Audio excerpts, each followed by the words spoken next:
ஆண்டவரும் இரட்சகருமாகிய இயேசு கிறிஸ்துவின் இனிய நாமத்தில் உங்கள் யாவருக்கும் அன்பின் வாழ்த்துக்களை தெரிவித்துக் கொள்கிறேன். அருமையான தேவ பிள்ளைகளே, புதிய நாள் புதிய நம்பிக்கை தின தியானத்தின் மூலமாய் இந்த நாளில் கூட உங்களை சந்திப்பதில் நான் மிகுந்த மகிழ்ச்சி அடைகிறேன். அல்லேலூயா. இன்றைக்கு கூட கர்த்தர் நமக்கு கொடுக்கிற வார்த்தை என்ன? ஏசாயா தீர்க்கதரிசியின் புஸ்தகம் 28ஆம் அதிகாரம் 29வது வசனங்களை வாசிக்க கேட்போம். இதுவும் சேனைகளின் கர்த்தராலே உண்டாகிறது, அவர் ஆலோசனையில் ஆச்சரியமானவர், செயலில் மகத்துவமானவர். ஹல்லேலூயா, ஹல்லேலூயா. பாருங்க, நம்ம ஆண்டவர் எப்படிப்பட்டவர்? ஆலோசனையில் ஆச்சரியமானவர். அதனால்தான் அவர் பிறப்பதற்கு 800 ஆண்டுகளுக்கு முன்பாகவே ஏசாயா தீர்க்கதரிசி மூலமாக சொல்லுது, அவர் நாமம் ஆலோசனை கர்த்தர். அவருடைய ஆலோசனைகளை நம்ம கிரகிக்க பார்க்கவே முடியாது. ஆச்சரியமான காரியங்கள். ஆமென். அது மாத்திரம் இல்லாமல் அவர் செயலில் மகத்துவமானவரா. அப்படின்னா அவர் செய்கிற காரியங்கள் விவரிக்க முடியாது. அவ்வளோ மகிமை நிறைந்ததா, அவ்வளோ மகத்துவமானதா, அவ்வளோ விவரிக்க முடியாததா இருக்கிறது. இந்த உலகங்களை படைத்ததை பாருங்கள், தெய்வ பிள்ளைகளை, அவருடைய சிருஷ்டிப்புகள், அவருடைய கரத்தின் கிரியைகள் எல்லாம் அவருடைய மகத்துவங்களை பார்க்கும்போது எவ்வளோ பயங்கரமாக இருக்குல்ல. அவர் யாருங்க? செயல்கள் மகத்துவமானவரா. சங்கீதம் புஸ்தகம் 86:10 கூட என்ன சொல்லுதுன்னா, ரொம்ப அழகாக சொல்லப்பட்டிருக்கு. வாசிக்க கேட்போம். தேவரீர் மகத்துவம் உள்ளவரும் அதிசயங்களை செய்கிறவருமாய் இருக்கிறீர், நீர் ஒருவரே தேவன். ஆமென். தேவரீர் மகத்துவம் உள்ளவரும் அதிசயங்களை செய்கிற தேவனுமாய் இருக்கிறீர், நீர் ஒருவர் தான் தேவன். உங்களால் மாத்திரம் தான் அதிசயங்களை செய்ய முடியும் ஆண்டவரே. பாருங்கள்ல, சங்கீதக்காரன் எவ்வளோ அழகாக சொல்கிறா பாருங்க. அவருடைய மகத்துவங்களை நீங்கள் பார்த்தீங்கன்னா உங்களுக்கு ஆச்சரியமாக இருக்கும். அவர் மகத்துவத்திலிருந்து வெளிப்படுகிறது தான் அதிசயங்கள்.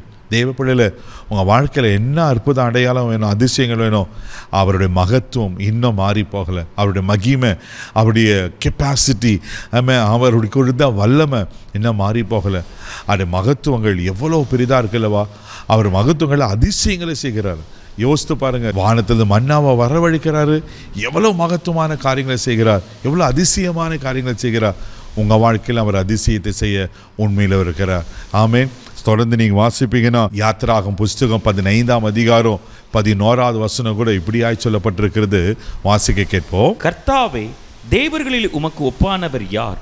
பரிசுத்தத்தில் மகத்துவம் உள்ளவரும் துதிகளில் பயப்படத்தக்கவரும் அற்புதங்களை செய்கிறவருமாகிய உமக்கு ஒப்பானவர் யார்? அல்லேலூயா. பாருங்க, கர்த்தாவே, தேவர்களில் உமக்கு ஒப்பானவர் யார்?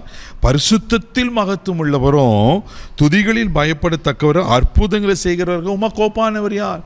இது எப்போ தெரியுமா சொல்லப்படுகிறது? தேவ பிள்ளையில் செங்கடலை 2 பிளக்க பண்ணி ஆண்டவர் பார்வோனுக்கு தன் கைவல்லமையை காண்பித்து ஆண்டவர் தன் மகத்துவமான செயல்களை வெளிப்படுத்த முடித்த பிறகு இங்கே மிரியம் பாடுகிற ஒரு பாடல். இன்றைக்கி அவர் மகத்துவம் குறைந்து போகலை, இன்றைக்கி அவர் அற்புதங்கள் மாறி போகலை. உங்கள் வாழ்க்கையில் என்ன அற்புதம் நடக்கணும், என்ன அதிசயங்களை நீங்கள் காணணும், அவர் மகத்துவத்தினால் இன்றைக்கு உங்களுக்கு செய்ய அவர் உண்மையிலவராக இருக்கிறார். கண்களை மூடி நாம் ஜெபிக்கலாம். அன்பு தகப்பனே, மக நன்றி சொல்லி உம்மை துதிக்கிறோம், ஸ்தோத்திரப்பா. நீர் ஆலோசனையில் ஆச்சரியமான கர்த்தர் ஆண்டவரே, செயல்களில் மகத்துவம் உள்ள கர்த்தர் அப்பா. ஆண்டவரே, யாருக்கு என்ன காரியங்களை செயல்படுத்தணுமோ வேண்டி கொண்டிருக்கிறாங்களே, இன்றைக்கு இப்பொழுது உங்கள் மகத்துவம் வெளிப்படும்படியாக ஜெபிக்கிறப்பா. அன்றைக்கு செங்கடலையே 2 பிளக்க பண்ணுவீங்கன்னா இன்னைக்கு ஏசப்பா, ஆமென் நன்றே, உங்கள் அற்புதங்களை வெளிப்படுத்துவீராக, உங்கள் மகத்துவங்களை காண பண்ணும்படியாக நாங்கள் ஜெபிக்கிறோம். இந்த நாள் முழுதும் கரம் பிடித்து நடத்தும், உங்கள் தெய்வீக பாதுகாப்பு போடுகிற எல்லா தீங்குக்கு விலைக்கு காத்துக்கணும். இயேசுவின் மூலம் ஜெபங்களும் பிதாவே, ஆமென். அவர் மகத்துவம் இன்றைக்கு மகிமையாக இருக்கிறது. தைரியமாக போங்க. God bless you.